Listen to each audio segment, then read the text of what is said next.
ॐ स्थापकाय च धर्मस्य सर्वधर्मस्वरूपिणे अवतारवरिष्ठाय रामकृष्णाय ते नमः। नमस्कार। श्री रामकृष्ण देव के गृही भक्त या गृहस्थ भक्त इस मालिका के अंतर्गत आज एक नया पुष्प आपके सामने रखना चाहूँगा। ये नया पुष्प है अधरलाल सेन, श्री रामकृष्ण देव के एक गृही शिष्य, जिनको लेकर श्री रामकृष्ण अक्सर कहा करते थे कि मैंने भाव में देखा है अधर का मकान, बलराम का मकान, सुरेंद्र का मकान, ये सब मेरे अड्डे हैं। उनके यहाँ आए बिना मेरा काम नहीं चलता, इसीलिए बारंबार इन लोगों के घर जाया करता हूँ।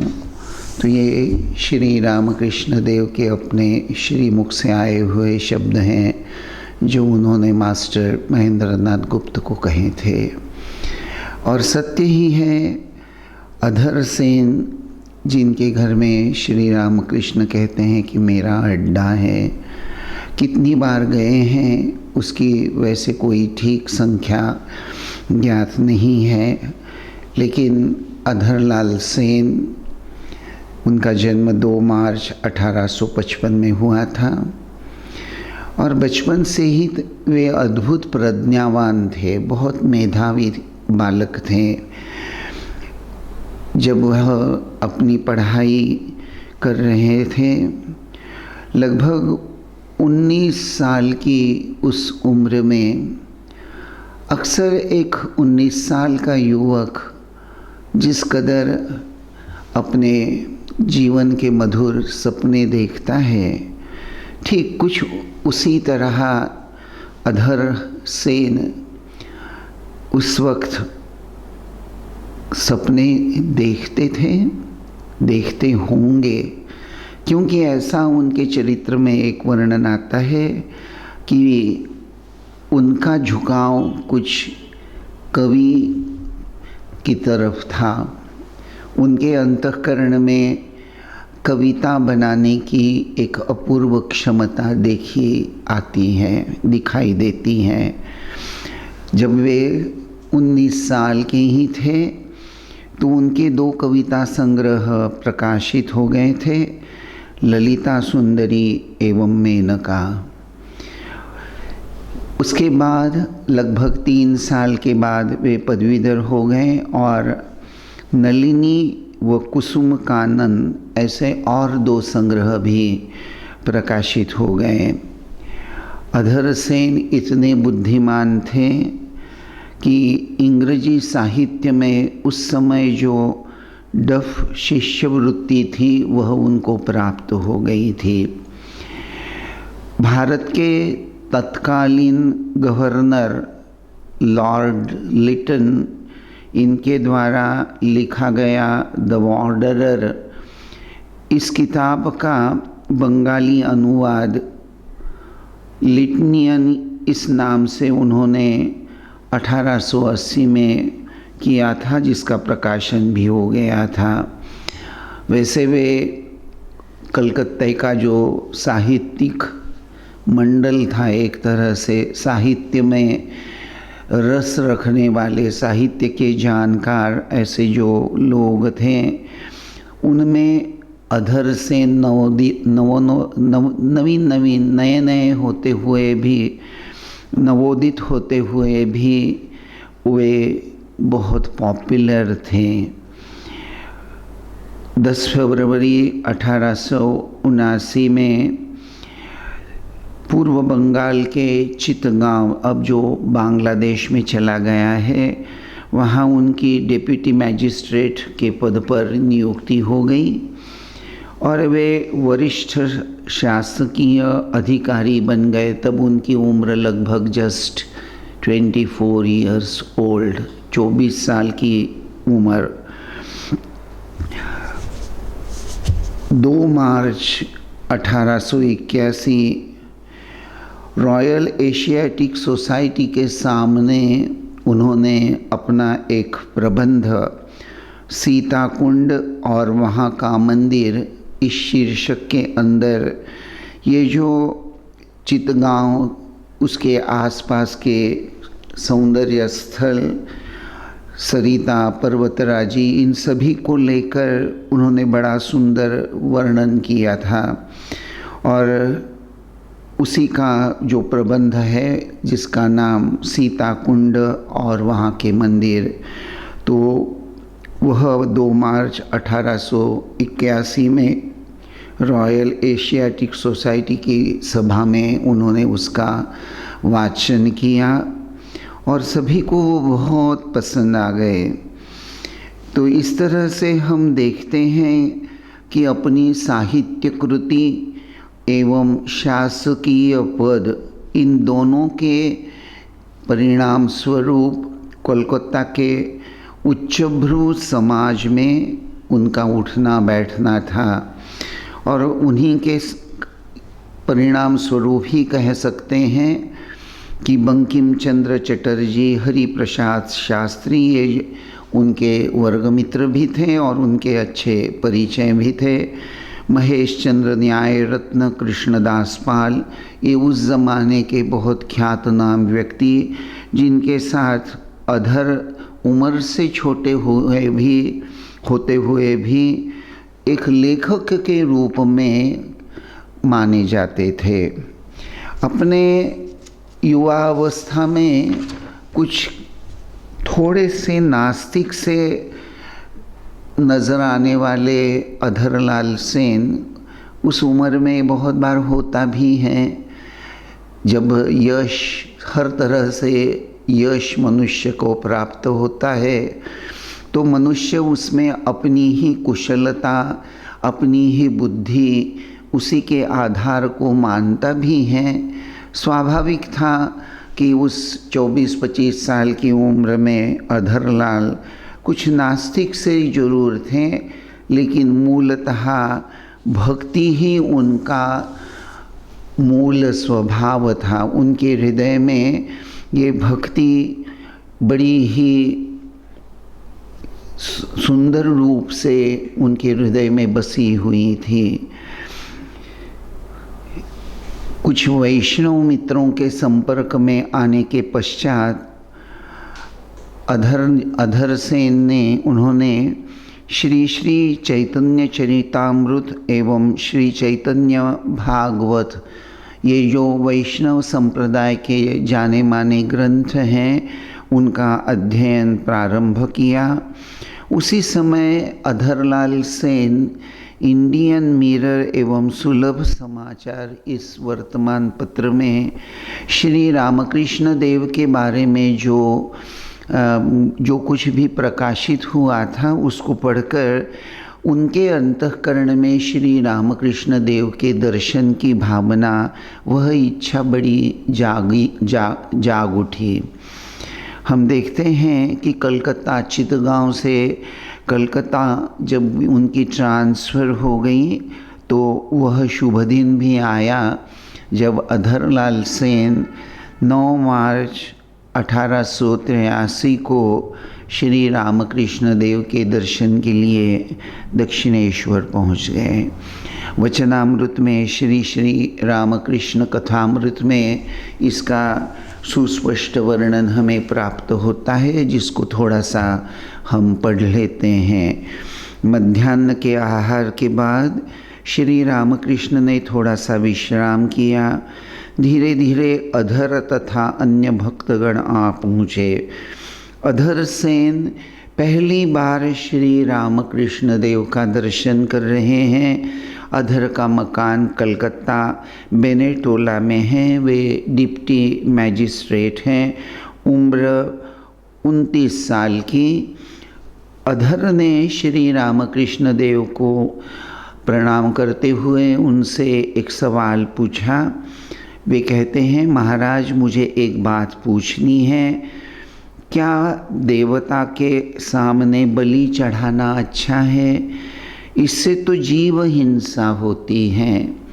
देखिए, अधरलाल सेन का यह जो प्रश्न पूछा गया है, इस प्रश्न के आधार से भी हम एक अंदाज़ लगा सकते हैं कि उनका हृदय कितना कोमल रहा होगा, कि वह कोमल तो है लेकिन उसी के साथ साथ ये जो परंपरा चली आती है, उस परंपरा को लेकर उसके साथ जैसे वे सहमत नहीं हैं, तो अपनी असहमति जताने का भी एक ढंग होता है। उन्होंने श्री रामकृष्ण देव से डायरेक्टली यह बात तो नहीं कही कि बलि देना गलत होता है, ये क्या अजीब परंपरा है। वे परंपरा की निंदा करने में नहीं व्यस्त हुए, लेकिन उन्होंने बड़े मीठे ढंग से श्री रामकृष्ण देव से पूछा कि महाराज, क्या देवता के सामने बलि देना अच्छा होता है? इससे तो जीव हिंसा होती है। तो देखिए, अपना विरोध जताने की भी एक बड़ी मधुर पद्धति है, यहाँ हम देखते हैं। तो श्री रामकृष्ण देव ने क्या जवाब दिया अधर के इस प्रश्न को लेकर? वहाँ हम देखते हैं कि श्री रामकृष्ण देव स्पष्ट रूप से कह देते हैं कि शास्त्र के अनुसार मन की एक विशेष अवस्था में बलि चढ़ाई जा सकती है। विधिवादीय बलि में दोष नहीं है। जैसे अष्टमी के दिन एक बलि चढ़ाते हैं, परंतु यह विधि सभी अवस्था के लिए नहीं है। अर्थात श्री रामकृष्ण देव एक तरह से यह बात स्पष्ट रूप से जता देते हैं कि शायद शास्त्र के अनुसार विधिवादी अर्थात एक अनुष्ठानिक पद्धति में शायद इसका उल्लेख आ भी गया हो, और अनुष्ठान पूरा करने के लिए बलि का चढ़ाना शायद जरूरी होता भी हो, लेकिन मन जब शुद्ध हो जाता है और ऊंचा उठ जाता है, ऐसी अवस्था में ये बलि देना इत्यादि बातें अच्छी नहीं लगती। अर्थात जिसके अंतःकरण में सत्व गुण का जागरण होता है, सात्विक प्रवृत्ति वाले लोगों के लिए ये बलि की कोई ज़रूरत नहीं है। श्री रामकृष्ण देव कहते हैं, फिर ऐसी भी अवस्था होती है कि सर्वभूतों में ईश्वर देखता हूँ, चींटियों में भी वे ही दिखाई देते हैं। ऐसे स्थिति में एकाएक किसी प्राणी के मरने पर मन में यही सांत्वना होती है कि उसकी देह मात्र का विनाश हुआ, आत्मा की मृत्यु नहीं है। तो श्री रामकृष्ण देव पहली ही मुलाकात में अधरलाल सेन का जो मन है, जो ये पारंपरिक या रूढ़ी में ये बातें अच्छी बुरी हैं, इन सब को लेकर जो उलझा हुआ है, वहाँ से पूरी तरह से उठाकर आत्मज्ञान ही मनुष्य जन्म का या भगवत प्राप्ति ही मनुष्य जन्म का जो ध्येय होता है, उसकी ओर उनका मन आकर्षित कर लेते हैं जब वह कहते हैं कि आत्मा की मृत्यु नहीं अधिक। और फिर श्री रामकृष्ण बड़े स्पष्ट रूप से अधर सेन को कह देते हैं, अधिक विचार करना ठीक नहीं है, माँ के चरण में भक्ति रहने से ही हो जाएगा। तो यह बात श्री रामकृष्ण देव एक तरह से ये बहुत ज़्यादा तर्क, बहुत ज़्यादा लॉजिक, ये सब खोजने वाले, अर्थात आध्यात्मिक अनुभूति के लिए सिर्फ बुद्धिवादी होना या सिर्फ तर्क का सहायता लेना, यह कभी भी साधक को आत्मोन्नति की ओर नहीं ले जाता।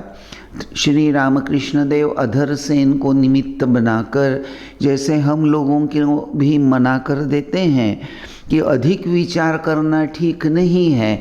अर्थात श्री रामकृष्ण देव जब कहते हैं अधिक विचार करना ठीक नहीं है, इसका अर्थ यह नहीं है कि विचार ही नहीं करना, लेकिन कभी कभी इंसान युक्त विचार करने की आवेश में बुद्धिवादी होकर कभी कभी इंटेलेक्चुअली बुद्धि के आधार से ही और पैसे के आधार से ही सब कुछ प्राप्त करना चाहता है। श्री रामकृष्ण देव अधरसेन का निमित्त बनाकर यहाँ जैसे हम लोगों को सावधान कर देते हैं। अधरसेन उस समय जब पहली बार श्री रामकृष्ण देव के यहाँ आए हैं तब वे डिप्टी मैजिस्ट्रेट थे। बहुत अच्छी तनख्वाह उनको मिलती थी, बहुत पैसा था, सधन घर के परिवार के थे।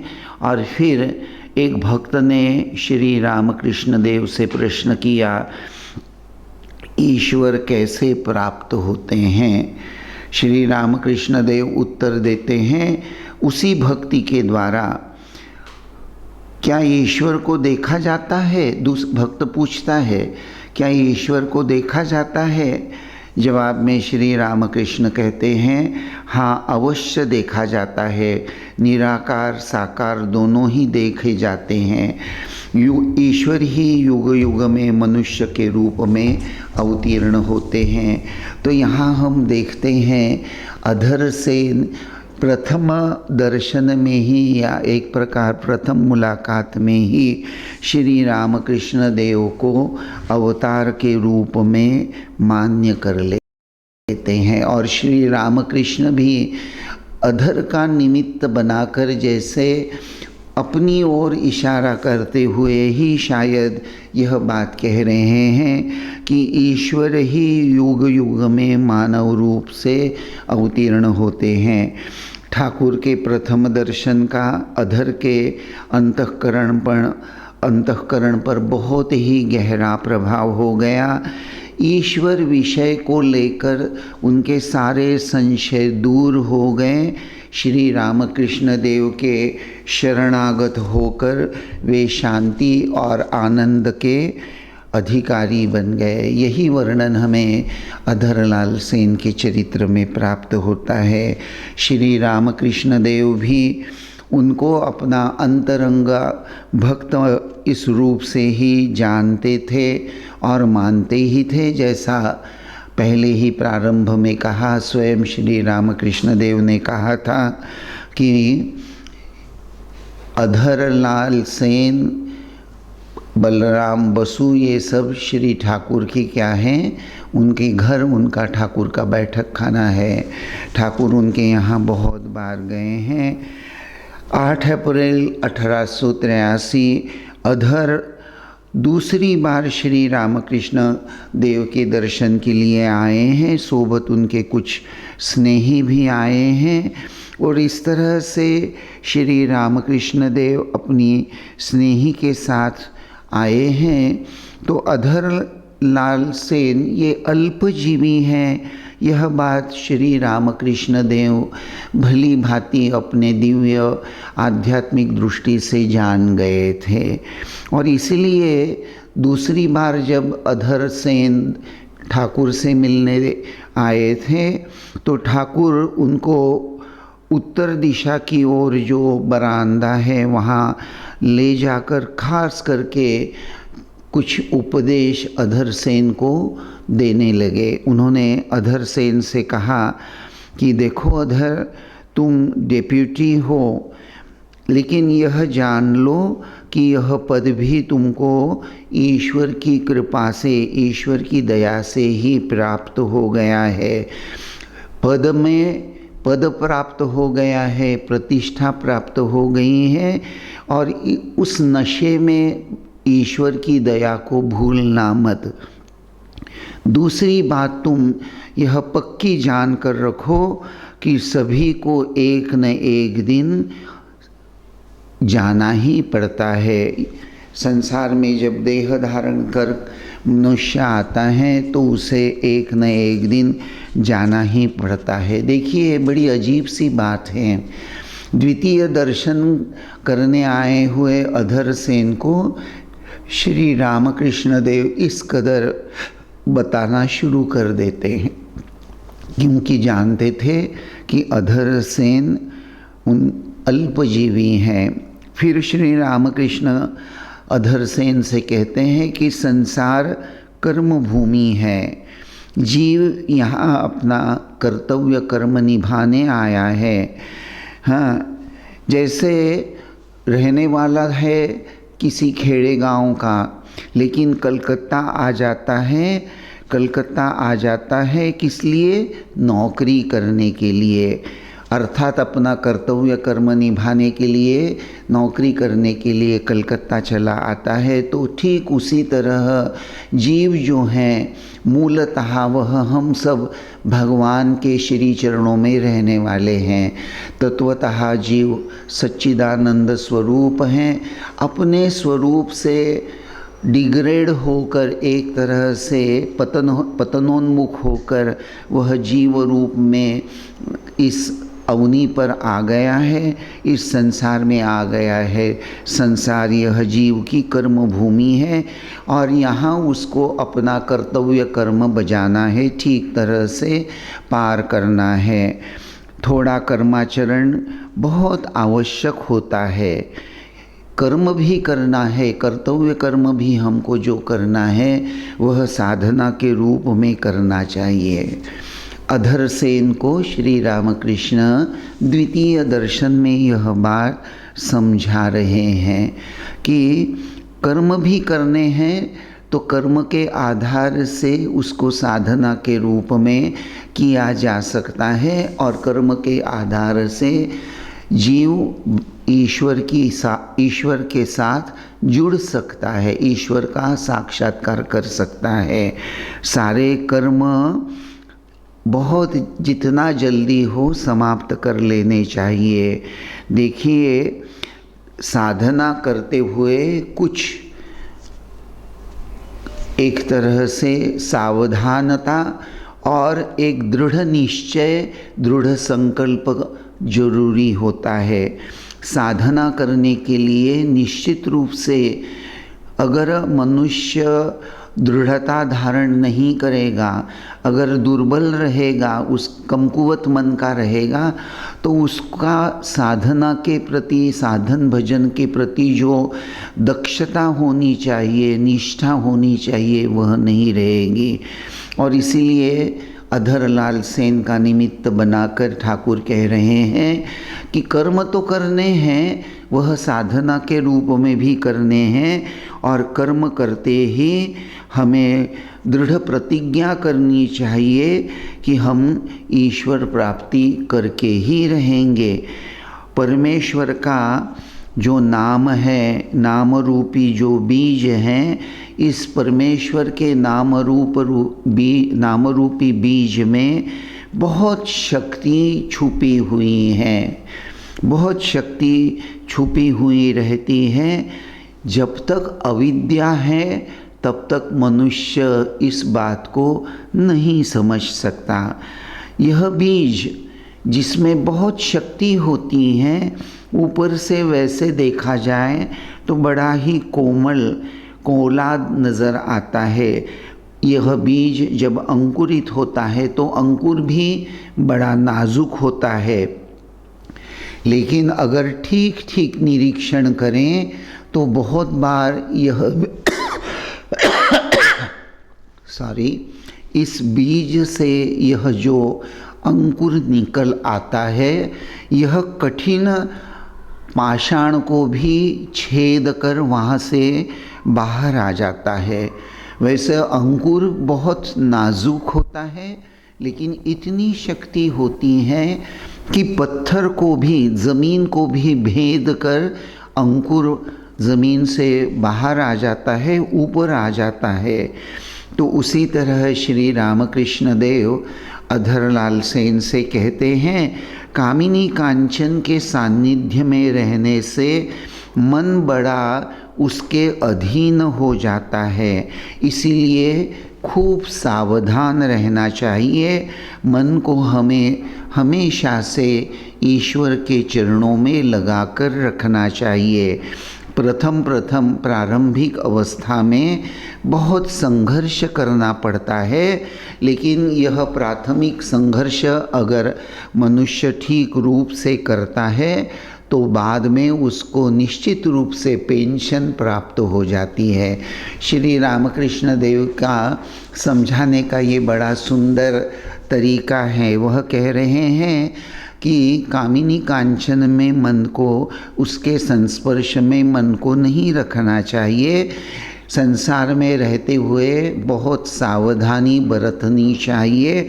मन को ईश्वर के चरणों में लगाकर रखना चाहिए और प्रारंभिक अवस्था में संघर्ष अवश्यंभावी होता है, लेकिन अगर हम यह संघर्ष दृढ़ता के साथ, दक्षता के साथ, भक्ति और श्रद्धा और विश्वास के साथ करते हैं तो बाद में ठाकुर कहते हैं पेंशन मिल जाएगी। पेंशन मिलेगी यानी फिर कुछ करना नहीं पड़ेगा, पेंशन मिलती रहेगी। तो इस तरह हम देखते हैं कि अधरलाल सेन को निमित्त बनाकर एक तरह से श्री रामकृष्ण देव यह सब बातें हम लोगों को ही समझा रहे हैं। और यह बात कहते कहते श्री रामकृष्ण देव एक अपूर्व भाव समाधि में मग्न हो गए। श्री रामकृष्ण देव को समाधि में लीन होते हुए, मगन होते हुए अधरलाल सेन ये जो देख रहे हैं, यह उनका पहला ही अवसर है। यह उनका पहला ही अवसर है। उन्होंने देखा कि श्री रामकृष्ण समाधि मग्न है। उनके चेहरे पर एक अपूर्व आनंद खिल उठा है और उनका यह आनंद से भरपूर मुखमंडल देखकर अधर सेन बड़े ही आनंद महसूस भी कर रहे हैं और उनके मन के सभी संशय जैसे दूर होते जा रहे हैं और he is feeling somewhat relaxed. वह अपने एक मित्र से कहते हैं कि तुम्हारे जैसे लोगों को, अधर सेन के ये जो मित्र हैं, जिनका मोस्ट प्रोबेबली जहाँ तक मुझे याद है उनका नाम शारदा चरण ऐसा कुछ था, तो शारदा चरण को भी कभी कभी भावावेश हो जाया करता था, लेकिन उस भावावेश में शारदा चरण इस कदर यातनामय उनका चेहरा हो जाता था और उनका वह यातनामय चेहरा देखकर अधर सेन के अंतःकरण में समाधि इत्यादि को लेकर एक गलत चिंतन चालू हो गया था। लेकिन भगवान श्री रामकृष्ण देव की समाधि अवस्था देखकर उनको ऐसा लगा कि भगवान का नाम लेने के बाद यातना या वेदना क्यों हो रही है या हो सकती है, यह तो संभव नहीं। आज पहली बार श्री रामकृष्ण देव को आनंद में डूबा हुआ, समाधि में लीन, यह जब मैं अपनी आँखों से देख रहा हूँ, इनकी भावावस्था देखकर मेरे मन के सब संदेह दूर हो गए और मुझे पता चला कि भगवान का नाम लेना बड़ा ही आनंदमय होता है। अधर सेन उनमें बहुत सद्गुण थे। ठाकुर के उपदेशों का वे बड़े तत्परता के साथ पालन किया करते थे। ठाकुर ने उनको एक बार कहा था कि गृहस्थ व्यक्ति को ईश्वर के चरणों में अपना चित्त लगाने का सबसे आसान तरीका होता है साधु संग करना। ठाकुर की यह बात सुनकर ही अधर सेन जितना बन सके बारंबार दक्षिणेश्वर में श्री ठाकुर के दर्शन के लिए भी आया जाया करते थे और खुद श्री रामकृष्ण देव को दक्षिणेश्वर से अपने घर में आमंत्रण भी दिया करते थे। श्री रामकृष्ण देव को दक्षिणेश्वर से जब वे अपने घर में आमंत्रित करते थे तो घर में कीर्तन इत्यादि का आयोजन भी करते थे। कभी कभी चंडी पाठ का आयोजन करते थे। श्री रामकृष्ण देव 24 जुलाई 1883 रोजी उनके घर जब गए थे तो वहाँ श्री ठाकुर ने चंडी पाठ सुना था। राजनारायण करके जो चंडी पाठ कर रहे थे उन्होंने एक भजन गाया जिसका भाव है, श्री श्री भगवती के जगन माता के चरणों में मैंने अपने प्राण समर्पित किए हैं। अब मुझे यम का भी डर नहीं है, अर्थात मृत्यु का भी भय नहीं है। तो राजनारायण अधरसेन के यहाँ जब चंडी पाठ करने के पश्चात यह भजन गा रहे थे तो वह भजन सुनकर श्री रामकृष्ण देव प्रगाढ़ समाधि में मग्न हो गए। तो इस तरह से हम देखते हैं कि श्री ठाकुर ने जो अधरसेन से कहा था कि साधु संग करना चाहिए, 21 जुलाई 1883 को भी एक वर्णन प्राप्त होता है कि श्री ठाकुर अधर के घर में गए हुए हैं। ठाकुर के दर्शन के लिए अधरसेन बहुत ही उतावले हो जाते थे और ठाकुर आने वाले हैं यह उनको कल्पना उस दिन उनको कोई कल्पना नहीं थी, वैसा कुछ पहले से तय भी नहीं था, लेकिन यह जैसे ईश्वर की ही इच्छा है कि 21 जुलाई को ठाकुर फिर से एक बार अधरसेन के घर चले गए। उनको देखकर अधरसेन ने कहा, कितने दिन हो गए आपका इधर आना ही नहीं हुआ। मैंने भगवान से खूब प्रार्थना की थी, रो रो कर प्रार्थना की थी कि अगर आप आ जाएं तो बहुत अच्छा होगा। और श्री रामकृष्ण देव भी प्रसन्न होकर कहते हैं, अरे क्या कह रहे हो, क्या मेरे आने के बारे में तुम जगदम्बा से भगवान के चरणों में रो रो कर प्रार्थना कर रहे थे। अवतार अध्यात्म विद्या प्रदान करने के लिए ही भक्त के संगत में भी रहते हैं। इस तरह से हम देखते हैं कि अधरसेन के अंतःकरण में श्री श्री ठाकुर को लेकर एक अद्भुत आकर्षण है, तो उधर श्री रामकृष्ण भी कृपा करके अपने भक्तों की इच्छा पूरी करने में कोई कसर छोड़ते नहीं। अधरसेन की यह कहानी अगले प्रवचन में हम आगे बढ़ाएंगे। आज बस यहीं तक। ओम शांति शांति शांति ही। हरि ही ओम तत्सत। श्री राम कृष्णार्पणमस्तु।